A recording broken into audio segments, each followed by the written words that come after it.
saat pinjaman sudah mencapai sekitar seratusan juta, dengan gaji saya yang sebenarnya sudah cukup untuk biaya hidup per bulan dengan anak dan istri, itu tidak cukup karena itu terkuras untuk angsuran dan angsuran.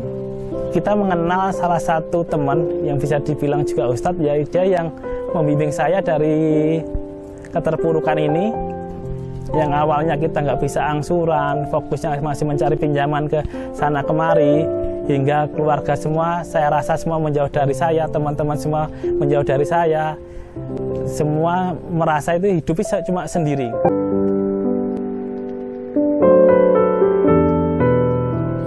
Nah, setelah itu emang utang semakin besar, semakin di atas 200-an juta, dan semakin bulan kita kerepotan untuk membayar angsuran. Setelah habis ternak kambing, terpunya ide lagi membuka warung makan. Dan alhamdulillah di warung makan itu jangka waktu 1 bulan 2 bulan berjalan dengan lancar. Setelah 1, 2 bulan, 3 bulan kita menambah karyawan, pertama 1, 2, 3, dan 4. Dengan warung makan yang satu ini kelihatan rame, tapi emang modalnya tergerus untuk angsuran terus. Setelah itu memang ingin mengembangkan lagi di usaha warung makan itu dengan buka cabang warung makan yang satu lagi yang berupa ayam bakar dan ayam goreng. Karena itu untuk menutup angsuran-angsuran yang berikutnya. Tapi dengan berjalannya waktu, semakin banyak hutang, fokus kita bukan ke pengembangan usaha, tapi fokusnya untuk bayar angsuran. Semakin hari, semakin minggu, semakin bulan, hutang kita semakin menumpuk. Dan saat itu kami sekeluarga memutuskan untuk menambah modal lagi dengan cari pinjaman, dengan cara take over. Ternyata selama take over itu tidak menyelesaikan masalah, justru akan mempersulit kita dan semakin banyak lagi pinjaman. Hingga pinjaman saya ratusan juta. Dan saat itu memang usaha menjadi kacau. Terus istri juga sering sakit-sakitan, anak sering sakit-sakitan. Terus akhirnya istri browsing-browsing di Facebook dan bertemu dengan komunitas yang namanya Camp Bebas Riba. Nah, di awal mula kita kenal Camp Bebas Riba itu dari Facebook, terus kita berjalan ke Jogja untuk mencari teman yang sudah bergabung di Camp Bebas Riba. Di sana kita sharing masalah hutang, masalah usaha, dan masalah keluarga. Ternyata pada dasarnya itu memang usaha kita dan kerja saya yang di lembaga pembiayaan ini memang tidak berkah. Dikarenakan itu ada, pertama kita kerja di lembaga ribawi, dan yang kedua modal-modal usaha saya itu semua dari pinjaman, dari harta-harta riba. Dari sharing sama teman yang di Jogja itu, akhirnya saya paham apa itu riba dan tentang apa yang termasuk dosa-dosa riba dan siapa saja yang terkena imbasnya riba itu saya paham. Akhirnya di tahun 2016 saya memutuskan resign dari lembaga pembiayaan atau leasing.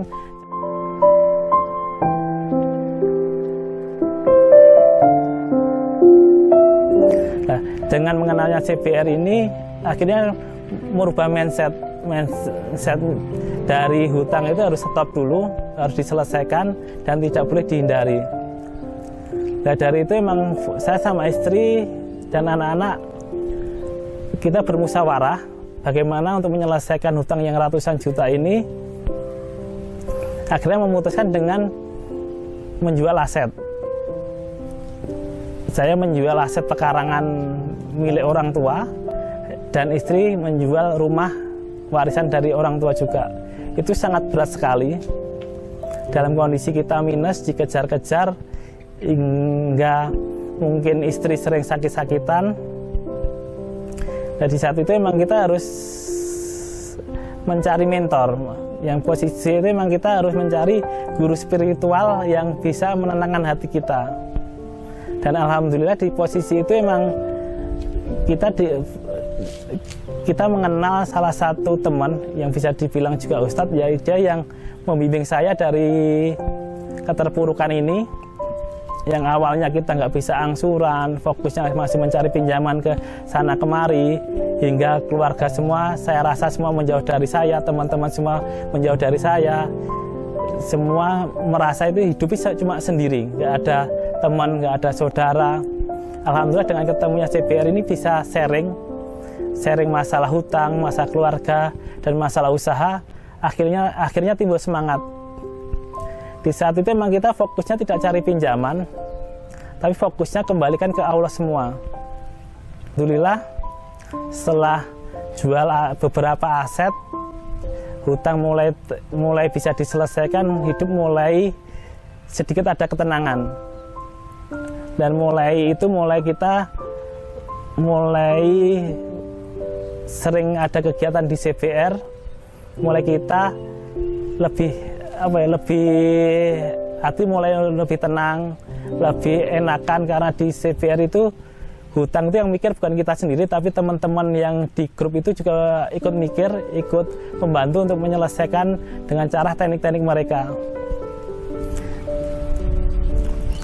Dengan perjuangan yang di CBR ini, alhamdulillah setelah mengikuti beberapa event, yang pertama di Kopdar, setelah itu ada event Solunar, solusi lunas hutang tanpa riba 1 hari, dan mengikuti kegiatan berikutnya berupa camp bebas riba yang 2 hari 1 malam. Setelah itu ikut solution, dan di situ mulai kebentuk untuk pertama imannya, terus setelah itu mental, dapat motivasi dari teman-teman, dan ada strategi untuk menyelesaikan.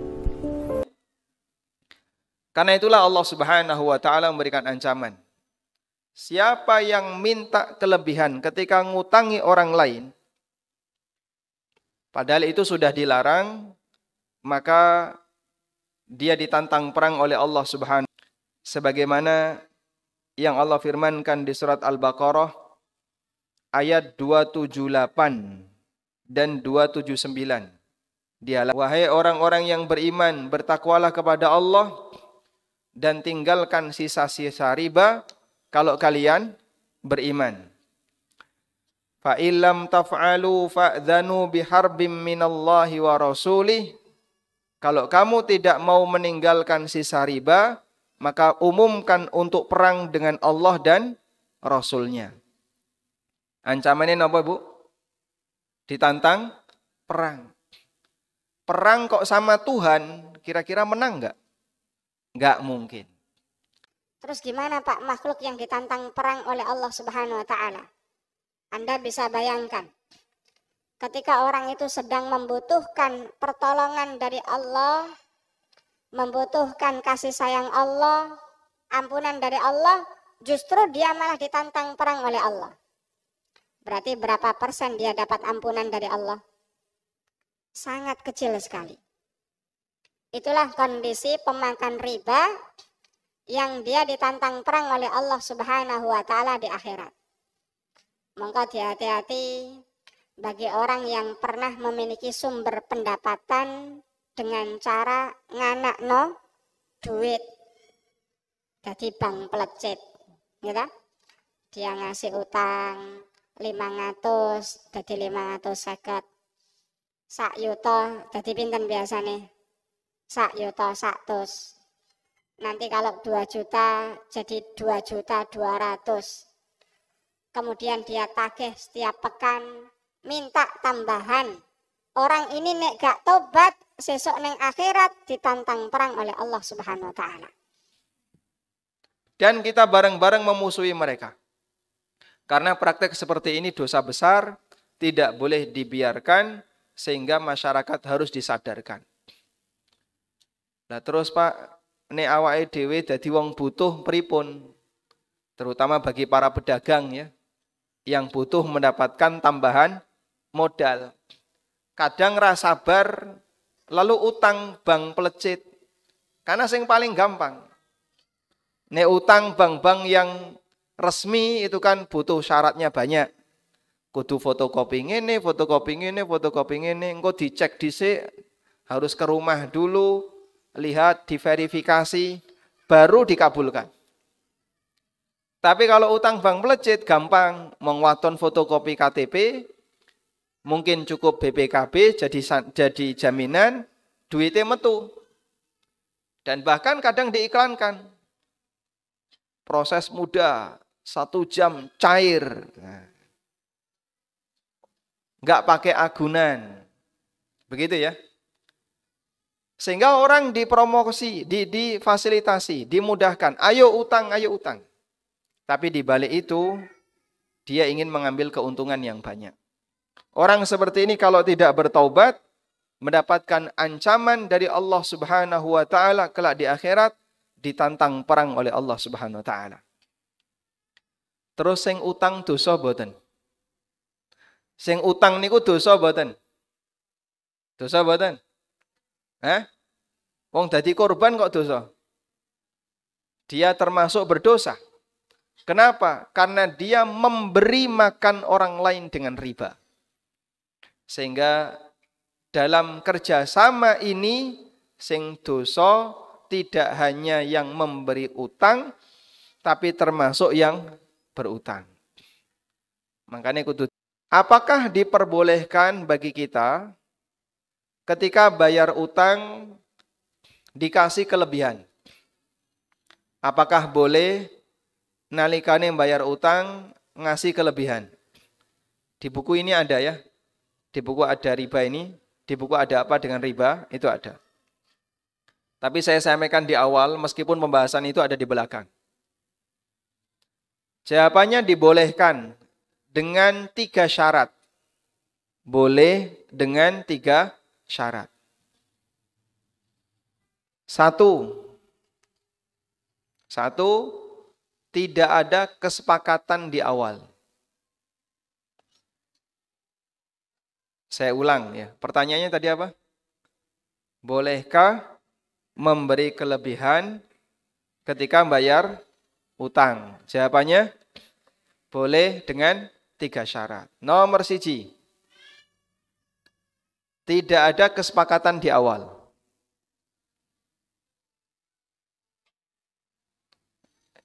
Yang kedua, bukan atas permintaan dari pihak yang memberi utang. Bukan atas permintaan dari pihak yang memberi utang.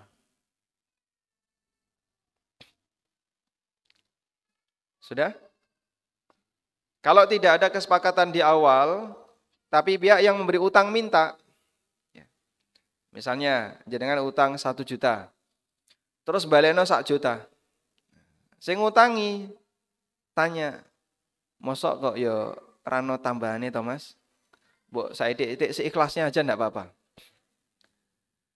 Nah, ketika dia minta meskipun dengan kalimat seikhlasnya, berarti ini masuk kategori riba. Kok jenengan bayar? Oh nggih, nek ngono niki kula paringi 50 kula ikhlas. Ini riba yang ikhlas. Riba itu kalau ikhlas boleh atau tidak? Tidak boleh. Yang ketiga, tidak ada tradisi di masyarakat bahwa siapa yang bayar utang harus ngasih kelebihan. Tidak ada tradisi di masyarakat bahwa siapa yang bayar utang harus ngasih kelebihan. Kalau ada tradisi di masyarakat, hukumnya riba, meskipun tidak ada kesepakatan. Contoh, okay? Ada anggota RT yang baru, lalu ikut rapat RT. Kemudian di situ ada simpan pinjam RT. Piyambake melu utang utang 500. Dikasihlah utang 500. Selama 1 bulan. Nyicil, di bulan yang terakhir lunas. Ya. Pinten jenengan nglunasi? Oh niki totale gang 100. Kula mendet gang 100 tak balekno gang 100. Dikasih tahu sama temennya. Nek utang ya ngerti dewe. Maksudnya gimana, Pak? Ya namanya orang bayar utang ya ngerti dewe. Sing jenenge budaya utang itu seperti apa? Kowe kudu ngerti. Itu berarti tidak ada kesepakatan. Kemudian Pak RT juga enggak minta. Tapi dia beralasan dengan tradisi.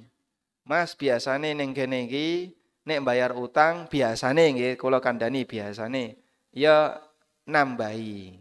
Sampeyan ya kudu ngerti dhewe. Akhirnya dia nambahi. Oh nggih, niki kula tambahi 50. 50.000 yang dia serahkan ini namanya riba ngerti dhewe. Ya di antaranya ada gadai. Ya, ini salah satu hal yang dihalalkan, tapi harus dipelajari gadai yang syar'i, bukan pegadaian yang banyak. Ya pegadaian yang ada di pinggir-pinggir jalan riba semuanya. Ya, itu riba. Saya tidak menyarankan ke sana. Tapi maksudnya gadai itu adalah kita memiliki barang jaminan, ya, sehingga ketika kita meminjam kepada seseorang dengan barang yang kita miliki, maka kita jaminkan barang tersebut. Misalnya nilai barang jaminannya 1 juta, kita pinjamnya 500.000. Misalnya jaminannya adalah handphone, misal sebagai contoh. Ada seorang minjam kepada saya 500.000, dia menjaminkan handphonenya yang senilai 1 juta.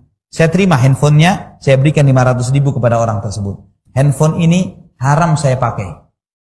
Saya tidak boleh memakai handphone tersebut. Kalau saya pakai handphone ini, riba nilainya. Nah, saya mengambil manfaat dari barangnya orang, dari pinjaman dia. Jadi, barang gadaian saya simpan. Tidak boleh saya manfaatkan.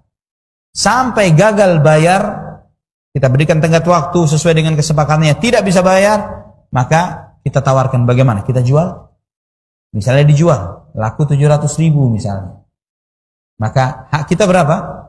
500, 200 kembalikan kepada orang tersebut. Ini pegadaian secara syar'i seperti itu, tidak ada bunga.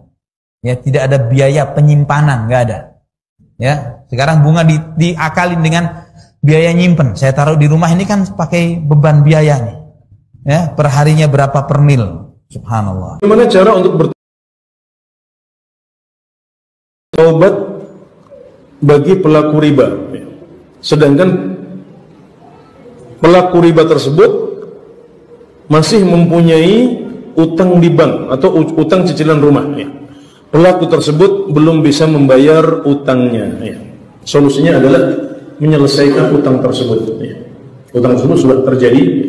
Entah kita sudah tahu ilmunya atau belum. Mungkin belum tahu ilmunya, ini lebih ringan. Atau sudah tahu ilmunya tapi masih mengikuti hawa nafsu kita.